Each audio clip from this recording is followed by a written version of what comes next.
In recent years, China and Russia have frequently joined forces on the international stage, challenging the US and Western-dominated international order. This is seen as the greatest threat to global peace. A recently leaked document appears to reveal another aspect of the China-Russia relationship. That is, the Russian military is authorized to use tactical nuclear weapons first when facing a second wave of attacks from the Chinese military. The document reportedly comprises 28 files and contains operational guidelines formulated by the Russian military between 2008 and 2014. Despite the age of the documents, Western experts believe that Russia is still using these guidelines and has not relaxed its vigilance because of its alliance with China. The Director of Strategy, Technology, and Arms Control at the International Institute for Strategic Studies, William Alberkey, revealed that during military exercises in June and November last year in the Far East, Russian forces deployed Iskander missiles in 2 regions bordering China. These missiles are capable of carrying tactical nuclear warheads. Moreover, the range of these tactical nuclear missile systems deployed in the Far East region mostly targets China. Both China and Russia have denied the authenticity of the documents and emphasized the stability of their relationship. However, this document still has attracted widespread international attention and raised doubts about the true nature of the China-Russia relationship. Some commentators argue that despite the apparent closeness between Xi Jinping and Vladimir Putin, Putin actually maintains a high level of vigilance against the Chinese Communist Party. This is not groundless, as China has rapidly risen in military and economic strength in recent years, posing a potential challenge to Russia's status and influence. From a geopolitical perspective, Russia's precautions can be understood as necessary self-protection. Currently, Russia faces the need to confront NATO in the west and guard against China in the east, a situation unprecedented in centuries. Both NATO and China possess non-nuclear military capabilities significantly stronger than Russia's. Thus, Russia has lowered the threshold for the use of tactical nuclear weapons as a means to maintain balance against perceived military superiority. For NATO, actions such as destroying 20% of Russia's strategic ballistic missile submarines, 30% of its nuclear-powered attack submarines, 3 military bases, and infiltrating Russian territory with NATO troops could potentially trigger Russia's use of tactical nuclear weapons. Even in the face of friendly relations with China, Russia must regard it as a potential security threat. There is a fundamental difference between the alliance between China and Russia and the relationships among NATO member states. NATO's nuclear umbrella is provided by the United States. There are around 150 U.S. tactical nuclear weapons deployed in NATO member states. These are maintained and guarded by the U.S. Air Force, with NATO member Air Force pilots also trained in the use of nuclear weapons. As independent nuclear weapon states with their respective nuclear umbrellas, China and Russia can launch nuclear attacks against each other at any time. Thus, both sides must remain vigilant of each other's military potential. Unless China is willing to abandon nuclear weapons and transfer control of the nuclear umbrella to Russia, which is highly unlikely in reality, Russia must consider deterrence against China when formulating military strategies. It might be difficult for outsiders to grasp this intricate relationship, but in international politics, this is the reality of great power rivalry. Unlike the NATO alliance based on collective defense, the relationship between China and Russia emphasizes cooperation in specific scenarios. The current shared goal is to challenge the US-dominated world order. This relationship is akin to the temporary cooperation between the Soviet Union and Western countries against the Nazis during World War II, not based on long-term shared values. Thus, after the war, both sides sought new allies and embarked on different paths, with similar trends emerging in the relationship between the CCP and Russia.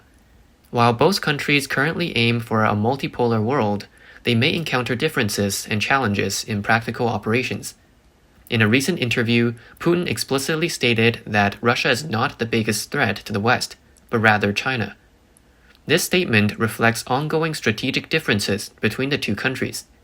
It also implies Russia's willingness to cooperate with the West on certain issues and suggests a loosening of sanctions against Russia to some extent from the West. It's evident that the relationship between China and Russia is based on pragmatic partnerships rather than shared values, potentially weakened with even the slightest temptations of interests. According to Lu De, a prominent overseas Chinese YouTuber, Xi Jinping is essentially a figure propped up by Putin, with Xi's rise to power resembling Putin's style. In Russia, Putin has boosted the country's image through anti-corruption efforts, earning immense support from the public, to the extent that there's a saying that if you want to marry, you must marry Putin. Xi Jinping's rise followed a similar trajectory, aggressively tackling corruption to win popular support. Then he created a populist image, significantly boosting his popularity among the masses, earning nicknames like Xi Dada, which means Daddy Xi, while the nickname for his wife was Peng Mama, which means Mommy Peng. Likewise, within the United States, there has been Russian infiltration. Putin has effectively portrayed Russia as a conservative nation adhering to divine guidance, attracting the interest of Trump and his supporters. This has resulted in a more positive perception of Russia among specific segments of the US population, prompting advocacy for Russia-friendly policies and perspectives. When Xi Jinping became China's leader, his first call was to Putin, and his first international visit was to Russia. This wasn't accidental, but a well-considered move between two heavyweights. Putin even spent a full 8 hours accompanying Xi Jinping on a tour from the Russian Ministry of Defense to the Military Command Center. He welcomed Xi Jinping with open arms, a treatment more akin to that of an old friend. Why was Putin so enthusiastic? It turns out that long before Xi Jinping rose to prominence, Putin had his eye on him. Xi Jinping was valued by former Chinese leaders Deng Xiaoping and Hu Jintao back in the 1990s. Through his research, Putin felt that Xi Jinping's political beliefs and governing style were quite similar to his own. Thus, he considered him a good partner to stand shoulder to shoulder with in challenging the United States. So Putin used his political skills and KGB background to help Xi Jinping stabilize his position and suppress opposition. It's said that Xi Jinping utilized the military during the initial handling of politicians like his rival Bo Xilai, former PLA generals Xu Caihou and Guo Baoxiong, and CCP's Chief of General Office Lin Jihua. It was a rare occurrence in Chinese history, with behind-the-scenes ideas from Russian intelligence agencies. Moreover, the dismissal of China's former Foreign Affairs Minister Qin Gang reportedly came at the suggestion of a Russian deputy foreign minister. This highlights the significant influence Putin has over Xi Jinping's specific actions. Currently, the cooperation between the two countries is igniting fires worldwide, leaving the United States scrambling. On the Ukrainian battlefield, due to Trump's influence over the Republican-controlled House, U.S. military aid to Ukraine has been slow. This resulted in Ukraine's loss of Avdiivka, a city held for 10 years. At this juncture, even France's President Emmanuel Macron is calling for direct NATO intervention in the Ukrainian conflict. At this point in time, what does it mean when Russia is ready to release military secrets about using tactical nuclear weapons against the joined forces? The biggest trump card of the Sino-Russian alliance is Russia's nuclear weapons. Just on the last day of February, Putin warned that NATO's entry into the Ukrainian conflict would result in the destruction of the human civilization. Deputy Secretary General of NATO Mircea Joanna has been monitoring Russia's nuclear deterrence for the past 4.5 years. He stated that every escalation of Western countries' military aid since the outbreak of the Ukrainian war has been accompanied by Putin's threats. However, Joanna believes that Putin is bluffing and won't actually follow through, merely attempting to intimidate. Now, Russia's ace cards like the hypersonic Zircon and the Dagger missiles have been intercepted even by ground-based air defense systems, indicating NATO's strong air defense capabilities. If NATO fighter jets joined the fray, intercepting Russian missiles will become even easier. In fact, Putin himself knows very well that using strategic nuclear weapons would destroy himself, and tactical nuclear weapons would be intercepted. Thus, if NATO gets involved, Russia will undoubtedly be at a disadvantage and in a weak position at the negotiating table. The release of information about the Sino-Russian relationship might not be as solid as it seems. It could be that it's beneficial for future negotiations with the West. Goodwill demonstrated by Western populations towards Russia may diminish opposition voices. Simultaneously, it might serve as a warning to China not to stab Moscow in the back in the front of the US, or else face nuclear retaliation. If the West indeed seeks to lure Putin, they may need to engage in a war first to completely neutralize Russia's ability to use tactical nuclear weapons. This way, Putin might be more inclined to cooperate. If the West disseminated this information, it's to signal that we're heading towards conflict, and Russia is likely to use tactical nuclear weapons. However, there are strategies to deal with it. Meanwhile, it also shows Western populations that Russia isn't entirely leaning towards China, leaving room for reconciliation. Hence, whether NATO prepares to engage Russia or the West prepares to negotiate with Russia, this serves as an early groundwork for public opinion. Why would NATO get involved? Because if Russia truly attacks these countries, the war will spiral out of control, turning into an endless conflict. Russia is preparing to attack Poland and the Baltic states. How could Western intelligence agencies not know? However, NATO cannot directly engage in a full-scale war with Russia, as it could escalate into a strategic nuclear standoff, posing too great a risk. Therefore, the best approach is to deploy troops to Ukraine, transforming it into a limited war. Putin implicitly approves of this limited war, because he knows that slowly waging war against Russia is beneficial. It can boost the war economy, deplete China, and test NATO's bottom line. If NATO doesn't engage in a limited war or accumulate sufficient leverage, even if there's a change in leadership in the Russian hierarchy favoring the West, it's difficult for Russia to abandon such an important strategic and economic partnership with China. Of course, there may also be black swan events that change the course of Sino-Russian relations. If Trump is re-elected as US president in 2024, it will pose new challenges to Sino-Russian relations. Experts at Renmin University of China believe that Russia would still be willing to accept incentives from Trump, which would mean an improvement in Russia's relations with the US and Europe. This would also mean an end to Western economic sanctions against Russia, and a reduction in Russia's reliance on China. John Delury, Associate Professor of Chinese Studies at Yonsei University in South Korea, says it wouldn't be surprising if Trump visited Russia before going to China. However, Trump's hope to disrupt Sino-Russian relations by coaxing Russia might not necessarily work. Putin might play along, but he doesn't want to see a rupture in Sino-Russian relations. Unfortunately, within the Sino-Russian alliance, the CCP is facing strategic failure. The US government, from the National Security Advisor to the Assistant Secretary of State to the commander of the Indo-Pacific Command, and even the CIA, have unified their views on issues related to US-China relations. They all provide a consistent assessment of the CCP's behavior, viewing it as the primary threat to disrupting global peace. The US has decided to deal with the CCP using Cold War methods, including economic, technological, intelligence, and arms race strategies. Xi Jinping has begun to make adjustments after discerning America's intentions. During his meeting with Biden last November, he pledged not to attack Taiwan in the short term, a move clearly aimed at reducing tensions between China and the United States. U.S. Secretary of State Antony Blinken recently delivered a stern message at the Munich Security Conference, stating that any country not engaging in the international system could become a target for others. While blunt, this remark underscores the truth. That is, any nation attempting to challenge the existing international order may ultimately become a target of the international community. Ultimately, the rift between China and Russia is not just about the Sino-Russian alliance. It's more about strategic mistakes made by the CCP itself. In the past, the CCP could afford to fall out with the Soviet Union while still finding support from the US. However, this time, falling out with the US makes the situation much more difficult to resolve.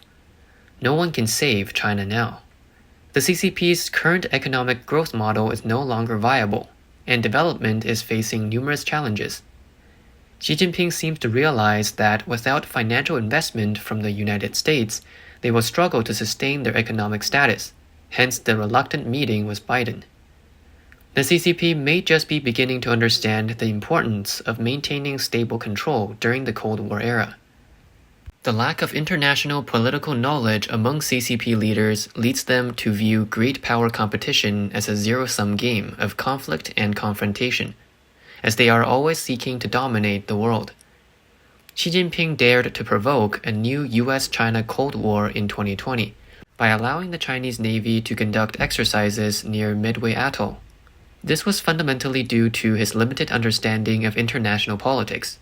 It wasn't just because of his personal cognitive limitations. There are deeper institutional issues at play. What CCP leaders say and do in their foreign relations is treated as top secret, all sealed away.